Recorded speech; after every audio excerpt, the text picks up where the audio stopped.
Hello বন্ধুরা, কেমন আছো তোমরা সবাই? আশা করছি তোমরা সবাই খুব ভালো আছো।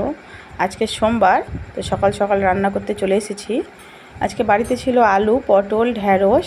তো ভাবছি আজকে আর ডাল করব না, আজকে আলু পটলের রসা করব। ডাল খেয়ে খেয়ে বিরক্ত লেগে গেছে, তাই পটলগুলোকে লম্বা লম্বা করে হাফ করে কেটে নিয়েছি, আর আলুগুলোকে চৌকো চৌকো করে কেটে নিয়েছি। আর ওইদিকে ঢ্যাঁড়স ভাজা করব, তাই ঢ্যাঁড়সটা আগেই কাটা হয়ে গেছে। তো চলো, এবার কাটাকুটি হয়ে গেছে, এবার রান্নার দিকে চলে যাই। প্রথমে কড়াইটা বসিয়ে দিয়ে কড়াই গরম হতেই আমি সাদা তেল দিয়ে দিয়েছি। আমাদের বাড়িতে সাদা তেলটাই খাওয়া হয়। তো তেল গরম হতেই একটা তেজপাতা আর একটা শুকনো লঙ্কাকে ফাটিয়ে দিয়ে দিয়েছি, আর একটু পাঁচফোড়ন দিয়েছি। পাঁচফোড়নটা হালকা ভাজা হলে একটা বড় দেখে পেঁয়াজকে কুচি করে রেখেছিলাম, সে পেঁয়াজটা দিয়ে একটু ভাজা করে নিব। এখন যে পেঁয়াজটা দেখো একটু লালচে করে কালার চলে এসেছে। এই পর্যায়ে আমি আলুগুলো যে কেটে রেখেছিলাম বড় বড় করে ধুয়ে, ওই আলুটা আমি দিয়ে দেবো। দিয়ে এখন কিন্তু গ্যাসের ফ্লেমটা হাই রাখা আছে, এই হাই রেখেই একটু ভাজা ভাজা করব।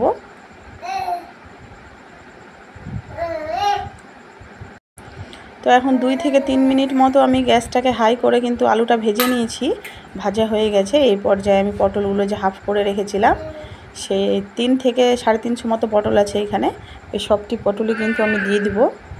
দিয়ে এখন গ্যাসটাকে হাই রেখে কিছুক্ষণ ভাজবো, তারপর ঢাকা দিয়ে দিব। ঢাকাটা কিন্তু 1 মিনিট পর পরই খুলতে হবে, নইলে কিন্তু তলায় ধরে যাবে, কারণ গ্যাসটা এখন হাই করা আছে। এইভাবেই 2-3 বার ঢাকা দিয়ে আর ঢাকা খুলে কিছুক্ষণ ভেজে নিব। এখন আলু পটল অনেকটাই ভাজা হয়ে এসছে, আর ভাজবো না। এই পর্যায়ে কিন্তু এখন একটু গ্যাসটা কমিয়ে দিলাম। এবার লবণ মেশাবো। আমরা একটু বাড়িতে লবণটা কম খাই, তাই লবণটা কম দিলাম। আর 1.5 চামচ মতো হলুদ দিব। বেশি হলুদ হলে কিন্তু তরকারিটা কালোও হয়ে যায়, আর হলুদ হলুদ গন্ধও করে। তো এবার লবণ হলুদ দিয়ে ভালো করে ওটাকে মিশিয়ে নিব আবার। তারপরে আবার কিন্তু গ্যাসটা হাই করে একটু ভাজবো লবণ হলুদ দিয়ে। তারপরে আবার কিছুক্ষণ পর গ্যাসটা কমিয়ে ঢাকা দিয়ে দিয়ে কিছুক্ষণ ভাজবো। তো কিছুক্ষণ ভাজা হয়ে গেছে লবণ হলুদ দিয়ে। এবার কিন্তু আমি মশলাটা মেশাবো। এর মধ্যে আছে জিরে, ধনে, শুকনো লঙ্কা আর আদা বাটা। তো ওটা দিয়ে দিলাম।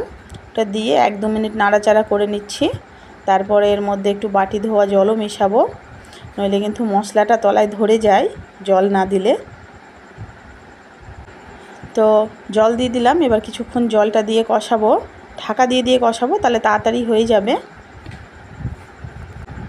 আমি কিন্তু 2-3 বার ঢাকা খুলে খুলে নাড়াচাড়া করে দিয়েছি, যেটা আর ভিডিও করা হয়নি।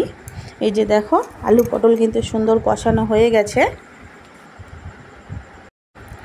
এই পর্যায়ে আমি একটু চিনি মেশাবো। আমরা সব তরকারিতেই চিনি দিই, একটু মিষ্টি মিষ্টি তরকারি আমাদের ভালো লাগে।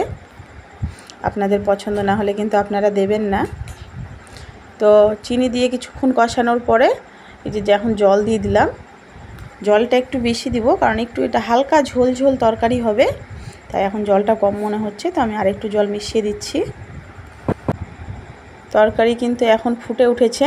এই পর্যায়ে আমি কিন্তু একটু গ্যাসটা কমিয়ে দিয়ে ঢাকা দিয়ে দিব, তাহলে সুন্দর তাড়াতাড়ি রান্না হয়ে যাবে। আর ওইদিকে আমার ঢ্যাঁড়স রান্না হয়ে গেছে। 15 মিনিট পর ঢাকা খুলে দেখব এখন আলু সেদ্ধ হয়েছে কি না। আলু কিন্তু আমার এখন সেদ্ধ হয়ে গেছে, আমার রান্নাও হয়ে গেছে। এখন হাই ফ্লেমে 5 মিনিট রান্না করেই কিন্তু গ্যাস বন্ধ করে দেব। আমার রান্না বান্না ভালো লাগলে আমার চ্যানেলটিকে সাবস্ক্রাইব করে পাশে থাকবেন। অনেক অনেক ধন্যবাদ।